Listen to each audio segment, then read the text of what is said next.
सबसे पहले आज के इस पावन और पवित्र कार्यक्रम में उपस्थित श्री दीपचंद पांचाल जी, श्री सत्यनारायण पांचाल जी एवं को डायरेक्टर श्री संजय पांचाल जी एवं उनकी धर्मपत्नी पत्नी श्रीमती पूजा पांचाल जी और सभी टीचर्स और प्यारे बच्चों, आपका निर्मला डिफेंस एकेडमी की ओर से मैं आपका अभिनंदन करता हूं, स्वागत करता हूं और आपको स्वतंत्रता दिवस की हार्दिक शुभकामनाएं प्रेषित करता हूं। आशा करता हूं कि आप आज हर्षोल्लास के साथ, पूरी उमंग के साथ इस त्योहार को मना रहे हैं और पूरे जीवन पर्यंत जब तक भी इस शरीर में प्राण रहेंगे इस राष्ट्रीय त्योहार स्वतंत्रता दिवस को इसी प्रकार से मनाते रहेंगे।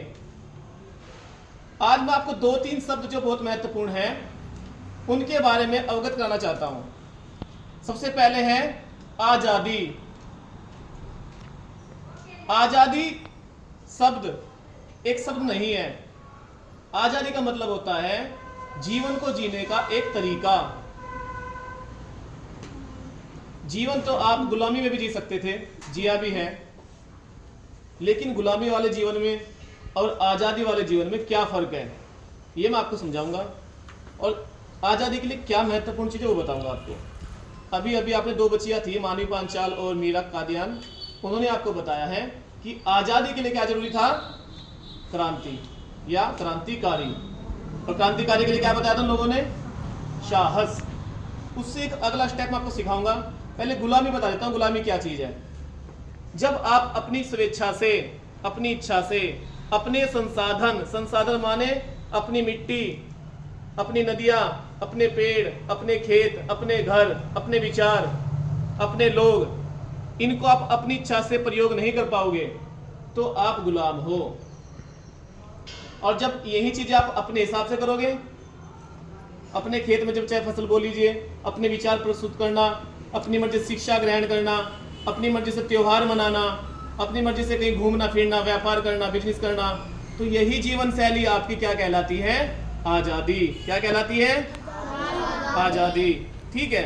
अब आजादी के लिए सबसे महत्वपूर्ण बताया था बच्चों ने साहस। क्या बताया था, साहस को लाने के लिए क्या चाहिए। साहस ऐसे नहीं आ जाता। साहस को आप किसी मार्केट में, किसी बाजार में नहीं खरीद पाओगे।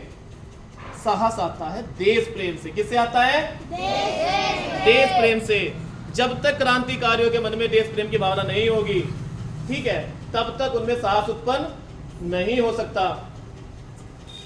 कितने करोड़ों लोग भारत में थे, अंग्रेज थोड़े से थे। अगर सभी में देश प्रेम होता तो आज अंग्रेज यहाँ राज ना करते, या जो भी आक्रमणकारी आए वो यहाँ पे राज ना करते। कारण क्या था कि हम सब लोगों में देश प्रेम की कहीं ना कहीं कमी थी। और देश प्रेम को पैदा करने के लिए क्या जरूरी है, देश प्रेम को पैदा करने के लिए जरूरी है कि अपने जो हमारे देश के धर्म ग्रंथ हैं, अपनी सभ्यता है, अपनी संस्कृति है, उन सबको हम भलीभांति जाने।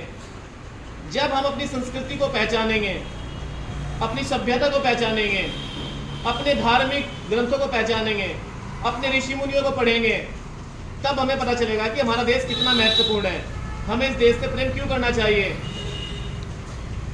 जब आपको सही सही पता होगा अपने देश के बारे में, अपनी देश की महानताओं के बारे में, अपने देश की उपलब्धियों के बारे में, अपने देश की सनातन जो सदियों से, करोड़ों अरबों खरबों सालों चली आ रही है, इतनी बेहतरीन संस्कृति, जब उसके बारे में आपको अच्छे से पता चलेगा कि इसलिए इसकी रक्षा करनी चाहिए।